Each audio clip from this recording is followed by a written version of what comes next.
こんにちは、ゆっくり雑談の時間だよ。今月のニュータイプは5スター物語40周年特集号。表紙からしてとんでもない。早く読みたくて小雨の降る中、開店と同時に駅ビルの書店でゲットしたぜ。オールドオタクになるとこういう熱意って失せてくるけど、やはり5スター物語は別格だな。そうね。他にも関東特集でたくさんの業界人からのコメントとか、リアル年表とか、Q&A とか読み応えがあるわ。業界人が長野先生に向ける視線が特別なんだよな。たくさんのファンに囲まれた実績ある人たちがファンを公言する作品なんてめったにないぜ。そうね、アニメ漫画系のコンテンツというくくりでは、同業者はライバルでもあるのだけど、長野先生は、もう、別枠扱いって感じがするわ。40年にわたって続いた結果、誰とも競合しない特別なポジションを獲得したって感じがするぜ。それで、リアルタイムのネタバレを避けたいのだけど、わかってる、今月は表紙が雄弁すぎるぜ。でも、今月も色々と周辺の話をしていきたいわ。情報多いし。そうだな、それでもいいよって人は、ゆっくりしていってね。さて、まずは表紙。本来はメカが表紙になっていてもおかしくないんだけど、あえて海援とアウクソーが選ばれた。やはり長野先生のキャラの中でも、この二人は別格なんだろうぜ。わかるわ。アマテラスとラキシス、海援とアウクソーは明確に特別扱いされているカップルだな。作品のテーマを象徴する二人なんだろうぜ。アマテラスとラキシスは作品世界を循環させる巨大な装置って感じがするわ。一方で、海援とアウクソーはその作品世界の重要な配役って感じ。両者の共通点は何だと思う？あるわね。2組とも。設定読みじゃなくて、関係性で語るとこんな感じかしら。少女が年上の男性に特別な感情を抱く。その感情は成人しても変わることはない。最初は少女に合わせる形で接していた男性側がほだされる。表層的にはマイペースな夫の尻を叩く妻といった関係が書かれるが、深いところでは逆。こういうの、主人公の少女が能動的なタイプの少女漫画の一つの王道よね。それには同意。長野先生がロマンチストだっていう、その本当のところは別にある。それは、最初に受けた衝撃が一生を決める。その衝動に従って一度できた関係は永遠に続くという点じゃないかな。現実のように心変わりして浮気したり、相手を軽く見るようになったりしないんだ。これは初期の感情が二人の関係において、通奏低音になるということ。めったにない話ね。長野先生と河村マリアさんの関係のようなケースだろうな。現実には夫婦喧嘩することもあるのはインタビューで語られているけど、ご自身の関係が書いている作品世界に現れているのは、間違いないと思うぜ。だから、男女関係における長野先生のロマンティシズムのコアとは、最初に抱いた感情が正しく永続するという一点に尽きるだろう。感情が先、関係が後。その最初の感情がその人の本質。こういう考え方を採用している作家としては、これまで何度も取り上げたけど、那須木の子先生が挙げられる。那須先生の場合、明確に起源というキーワードを使っている。人間には生まれ持った本質があって、それは表層の人格よりも強く、しかも途中で変質することはないって考え。確かに似ているわね。この二つの考えを包括する単語があるぜ。それは何？人には固有の本質がある、つまり魂があるってこと。好きになるという感情は自分の本質である魂の発露だから、謝ることはないってわけだ。それって、いや、なんだかややこしい話になってきたから、これは限定の方に回しましょ。そうだな、一旦やめておくぜ。ともかく、40周年という節目の年、海援とアウクソーに特別な役割が与えられたことは必然なんだぜ。それで、その必然となった今月の展開なんだけど、何も言えない。そりゃそうよね。ページをめくる時のドキドキ感がすごいから、SNS でキャプチャ画像を見てしまう前にニュータイプを手にした方がいいと思うぜ。ただ、一つだけ言えるとしたら、先月の限定動画のサムネ。これだけにしておくぜ。これは確かに今月の連載を読んだ人は察してくれるわね。きっと。単行本勢の方はシュペルターとデムザンバラがどうなったのか、展開がわかるのは3年先。今月は本編もさることながら、関東特集もすごいから手元に置いておく価値があると思うぜ。まず40年の歩みとして、リアルタイム年表がついている。これは何年にどのエピソードが連載されたか、一目でわかるようまとめたものだ。4ページだけど、相当な手間をかけて作られたのは間違いない。なんか2000年以降の時間の体感が早すぎて、ちょっと嫌になってしまうわ。まあな、ヤクとミラージュのエピソードってこんなに昔だったっけとか思ってしまうな。こうやって時系列を揃えると、当時何が流行っていたかと合わせて5スター物語を読めるぜ。長野先生がバーチャファイターにハマっていたのはこの頃だったっけとかできそう。この年表はこれまで誰も作ってこなかった類のものだからすごく見応えがある。往年のファンこそじっくり眺めてしまうだろう。そして翻訳関係。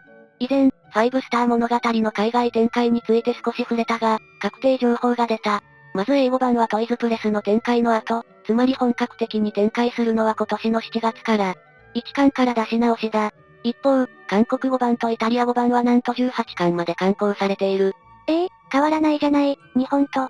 そう、雑誌ニュータイプが展開しているかはわからないが、単行本は日本と変わらない。多分、イタリアと韓国の読者の多くは単行本派なのだろう。もう一つ、フランス語版も出ていて、こちらは8巻が来月に刊行される。フランス語への展開は遅かったみたいね。フランス語版の例として、ラキシスがモラードにフランス語で話すシーンのページが紹介されているぜ。翻訳しなくていいわね。逆だぜ。フランス語版ではフランス語が日本語になっているからな。面白い。ドイツ語版が作られるとしたら、多分ログナーの大福の下りが日本語になるのだろうな。ドイツでは展開していないの？みたいだな。もったいない。メカニックに関して、長野先生はかなりドイツの影響を受けていると思ったのに。まあ、話者の多い英語版が出ればもっと認知が高まってドイツ語展開があるかもしれない。とにかく今年から英語展開が本格化するのは間違いないだろう。これまでずっと止まっていたのよね。トイズプレスは2024年からホームページの更新が止まっているわね。まあ、よくわからないが、かつての役割を終えたのだろうぜ。翻訳って、特にファイブスター物語みたいに入り組んだ作品の場合は大事業でしょ。だから新たに全部やり直した方がいいって思ったのかもしれないわね。英語版は、そういう長期にわたって続く仕事の場合、翻訳のクオリティを担保し続けるだけの仕組みが必要だからな。それと、英語版に関しては私も紙で手に入れるつもりだから、池袋の純駆堂とか大書店には並べてほしいぜ。そうね、取り寄せだと送料が本体価格を上回るのは間違いないわ。他には各ジャンルのクリエイターに聞いた、ファイブスター物語がもたらしたものが読み応えがある。うろぶち源先生、ことぶきつかさ先生、花沢健吾先生などなどによる、ファイブスター物語表、長野先生表が読める。他にも多くのクリエイターが短いメッセージを寄せているぜ。クランプ先生、辻村瑞希先生、竹内隆先生などなど、デザインズ展示会やトレーサーで登場する先生方ね。ジャンプの作品って周年を祝う時に同僚のジャンプ作家からイラストとコメントをもらうよな。周年のお祝いイラストって、ファンイラストとしても面白いわよね。でも長野先生の場合、出版社もジャンルも違う人ばかり。改めて考えるとやっぱり例外的だよな。そして長野先生の Q&A、最新版だ。先生が実は1日1食だとか、色々と興味深い回答があるが、ファンとして気になるのが先の展開。生誕歴3159年はいつ書かれるのか？それは知りたい。先生の回答を引用しよう。44分間の奇跡はあと半年くらいで終わって、その次のカーマン島解放戦も半年から1年以内に片付いて、これが20巻目。カーマン島のエピソード、結構ボリュームありそうね。外側からフィルモアが動いて、内側にはマグダル関係や陰ながらサポートするブローズやボーたちミラージュ騎士。マグダルを旗印に放棄するエピソードだろうから、ボリュームあるだろうな。確かに登場人物も多いわね。マイトのノイスグリオノフや生存が危ぶまれるアイルフェルノアとか暴発しそうなサンサホルレとか、ここでいろんな犠牲を払ってマグダルが自覚を持つんだろうな。で、その後は最終章マジェスティックスタンドが半年くらい、プロムナード最終回とエンドストーリーの花の歌目で21巻目、だそうだ。